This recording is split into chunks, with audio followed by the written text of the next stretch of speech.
I was going through my supermarket the other day looking for something, some sweet treat to have, and suddenly I saw it.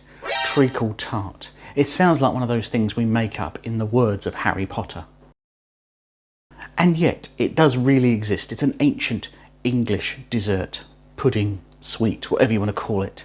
And it suddenly reminded me that I haven't made for years the Heston Blumenthal perfect treacle tart. It's a rich, unctuous, sweet treat. It is not one for the sugar averse. It'll make your teeth itch, it's so sweet, but trust me, it's a really good thing. The addition of lemon and other ingredients will just give it enough edge, but it's super indulgent and super tasty. This treacle tart is from In Search of Perfection, which, as you recall if you've watched my rundown of Heston Blumenthal books, is one of my absolute favourites. Going through about a dozen different recipes in absolutely forensic detail as only Heston can, and you will go through and understand what each component does, how to get the best out of it, and how to achieve it for a home cook. The treacle tart here took him on a winding path, as most of these things do, looking at what the common ingredients are, whether it's breadcrumbs or lemon or egg or cream, and he decided, nah, just chuck them all in. Clearly the most important thing for a treacle tart is the treacle, and actually we use golden syrup. Lyle's golden syrup, the brand in the UK. This is what you get when you ask for golden syrup, infamous for its dead lion surrounded by flies logo, which I understand they might be getting rid of, but nevertheless, this is the one to go for.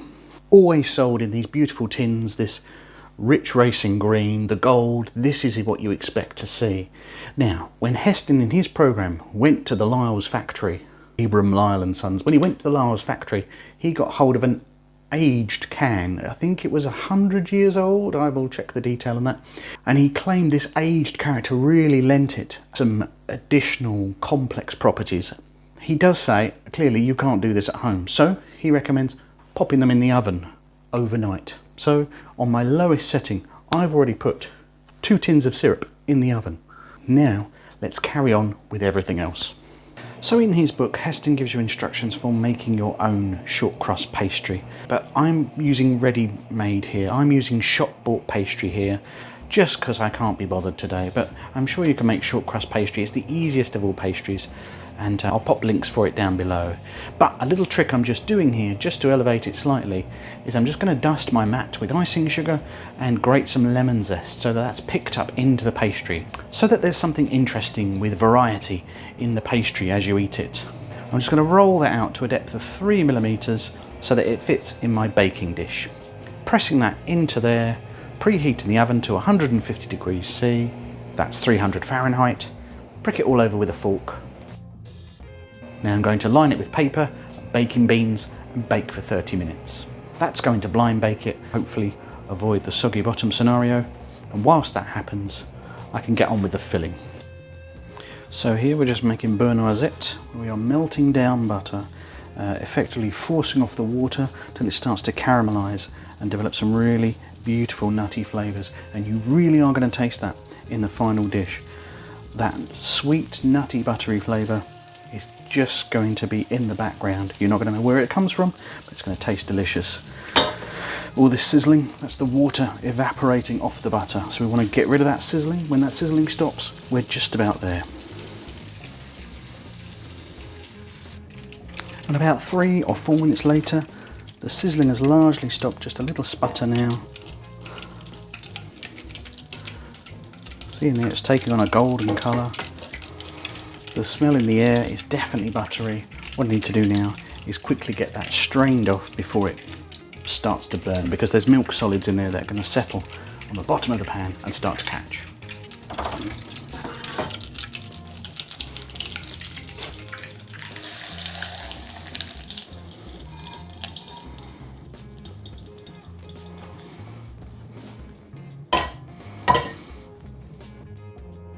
So for the filling, I've got some brown bread here, cutting the crusts off, and I'm going to whiz the whole thing up in a food processor. Then we need about 170 grams of brown breadcrumbs, and the brown breadcrumbs gives it a lovely savoury taste. And now a couple of eggs, some cream and some salt combined. I'm going to whisk that all together. Whilst that happens, I'm just going to put the golden syrup on the heat, just gently, just so it goes all liquidy. I'm not cooking it here. It's just easier to deal with when it's, I guess, liquid rather than the gloopy mass that it usually is. Adding my beurre noisette, combining that with the breadcrumbs and giving that a good stir. Now we're going to mix the treacly buttery breadcrumbs with the egg and cream mixture, thoroughly combining. And then we're going to add in the zest of 3 lemons and the juice of 2. That's about 60 ml of lemon juice. And again, stir the whole thing through, combine it thoroughly.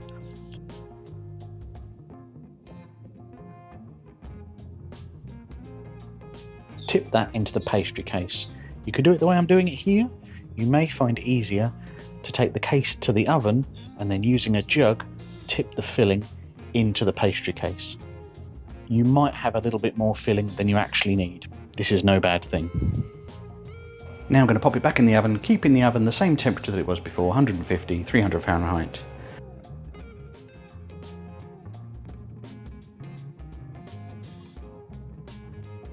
That's now gone in the oven for about 50 to 60 minutes until completely cooked, golden crispy brown on top. I've just got a tiny bit of the filling left, the mixture. And obviously as time goes on, the brown bread is going to expand and soak up all of this eggy, syrupy, buttery goodness.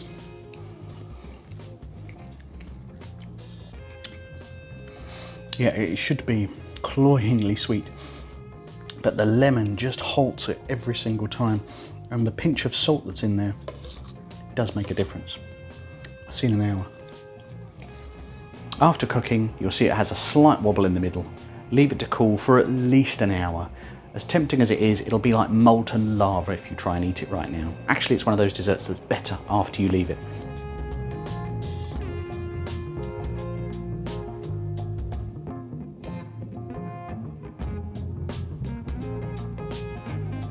Now to serve, Heston recommends vanilla salt, and whilst this sounds bananas, actually it's complete genius, of course. Take a vanilla pod, scrape out the seeds, and mix with a little flaky sea salt. You can serve this on a whole bunch of things. It works really well on seafood of all things, but as a topping here for the treacle tart, it provides an excellent counterpoint to all the richness.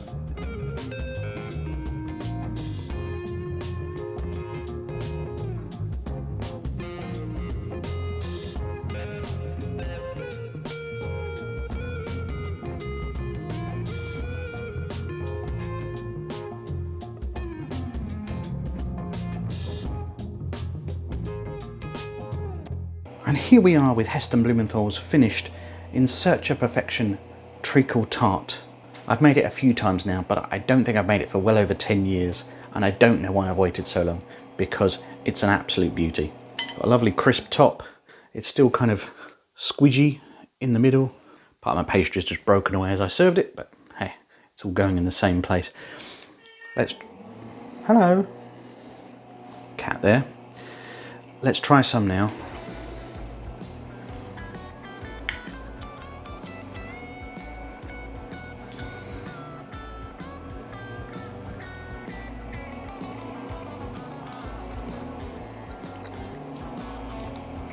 It's just ludicrously indulgent. It's obviously full of treacly, syrupy flavours, but the lemon just comes through at the end and just saves it from being ridiculous. A really nice, crisp, tasty, interesting pastry. It's great, and then you get the occasional pop of that vanilla salt, just sending your mouth in different directions. It's an absolute delight. Please, if you are fond of a sweet dessert, give it a try. Please make it. The directions are listed below, and it's really good. If anybody tells you Heston recipes are difficult and you need, a thermonuclear reactor and 10 tons of lark's tongues in aspic, it's not true. I mean, this recipe is actually quite simple, no different to many other bakes and cakes that you can make. A few stages, sure, and takes a little while, but most of it is pretty basic stuff where you're just combining things. It's an absolute dream. Please go and make it. And in the meantime, check out some other Heston Blumenthal recipes I have over there. I'll see you next time.